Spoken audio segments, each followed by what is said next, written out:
What's going on, guys? So today's video is going to be completely different from pretty much every other video I've ever done.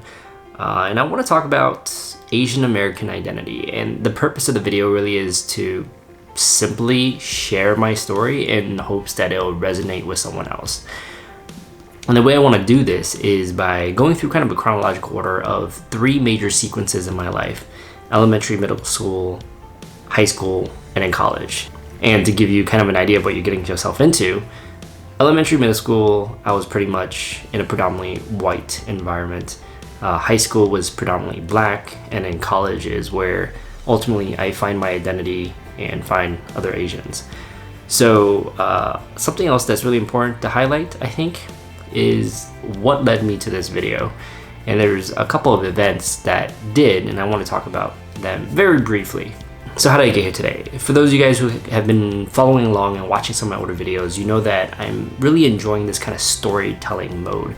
I'm trying to figure out how to tell stories better, create videos that have more meaning, things like that. And I've been looking for filmmakers to get ideas from. And as I was searching through those kind of filmmakers, it led me back to Wong Fu, which is one of the original storytellers I watched way back when. They were like OG YouTubers that I used to watch that did a lot of Asian American content. So I went back there and I started watching some of their older videos. And of course, going through it, I started watching some of their new stuff. And most recently I watched their Yappy series. And basically Yappy is a young Asian professional, kind of adopted from Yappies. And it made me reflect a lot. And a couple months ago, I watched one of their older films as well called In Between, which basically tells a story of an Asian American that is pretty much too Asian to fit in with others, but too non-Asian to fit in with Asians, if that kind of makes any sense. And the last two things that really kind of led me to creating this video is getting to meet Phil from Wong Fu earlier this month in August at the Plate by Plate event. And it really just kind of brought all my emotions together. And I got to meet him, kind of thank him for creating the Yappy series because I really identified with it. And it was a really great interaction. And then of course, being an event like that, it was a lot of Asians and there was a lot of hype around the movie Crazy Rich Asians. And I actually didn't even hear about the movie up until that event, which was only a couple weeks ago. And then I began to reflect, hence this video. So kind of a long intro, but like Simon Sinek says, you start with why, and that is a very long why to the beginning of this video.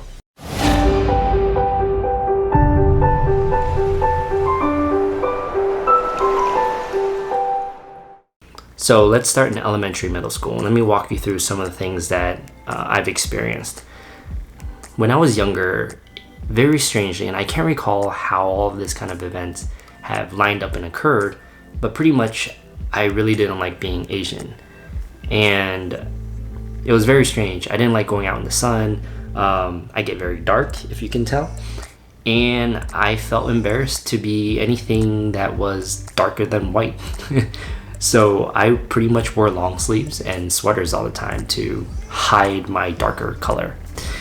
And something else I remember is when I was a kid, I used to call myself a Ying Manyan, which is Cantonese for English-speaking person.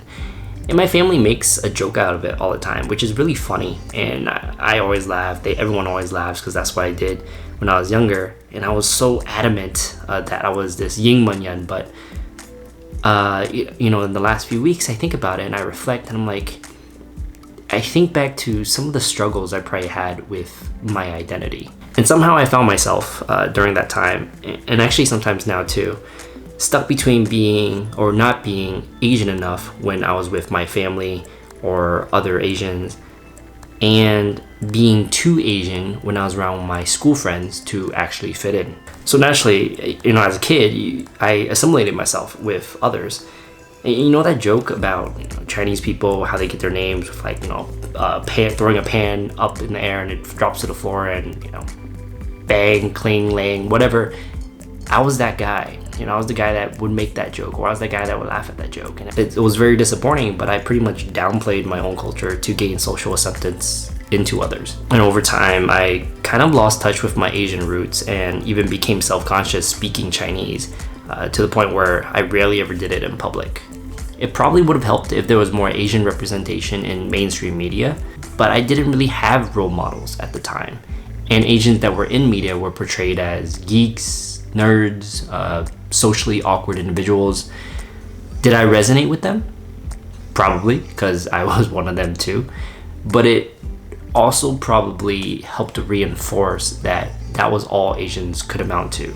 And that's all Asians ever were, or could be, geeks and nerds. As I got into high school, it was a mixed bag of emotions as I went from this small, private Christian school that was predominantly white to a very large public high school that was predominantly black. I think it was like 96 or 98% black, something like that.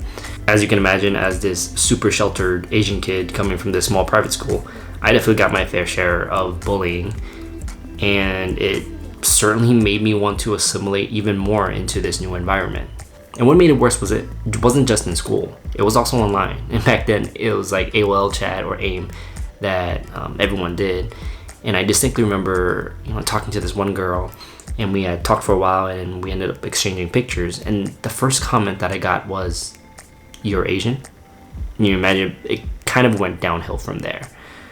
So after that, every single time I would exchange ASLs, or age, sex, and location, for those of you who don't know, with someone else as an introduction, I would always tag on Asian to the end, so I wouldn't have to go through that kind of rejection again.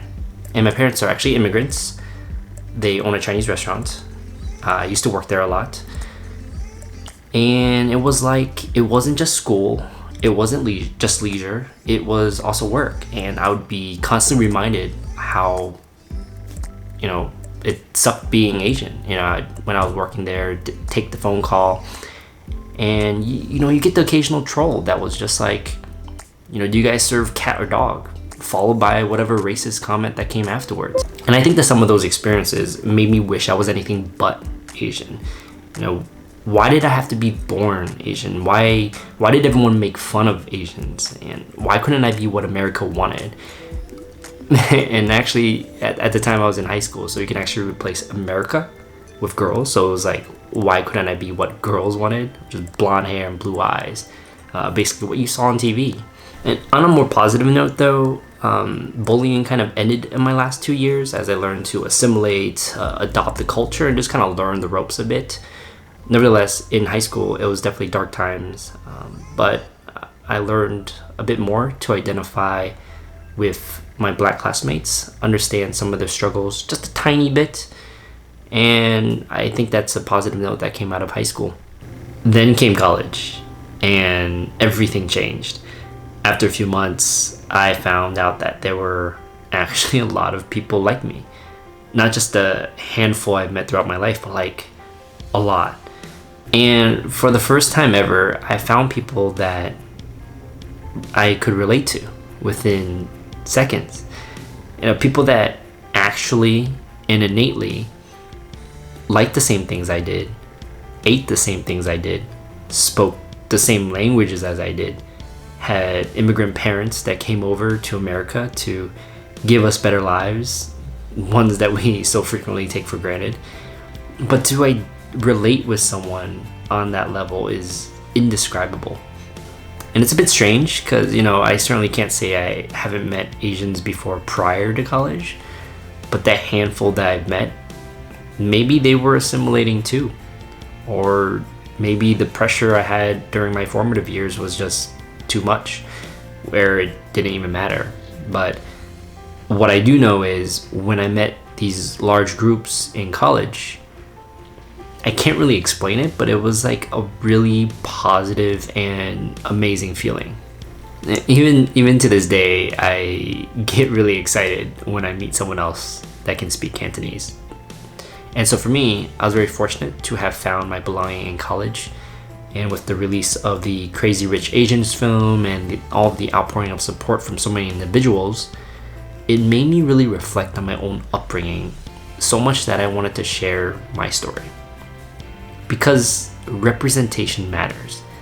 And maybe if we had more of it, future generations of Asian kids, at least those that find themselves in situations similar to mine, would have a better sense of belonging and maybe, just maybe, hold on and clutch on to their identity and culture a bit harder.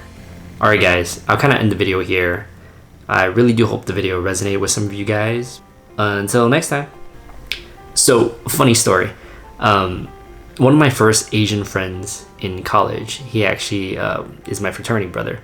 We were going to Walmart to buy some stuff for our fraternity and bumped into some of my high school friends.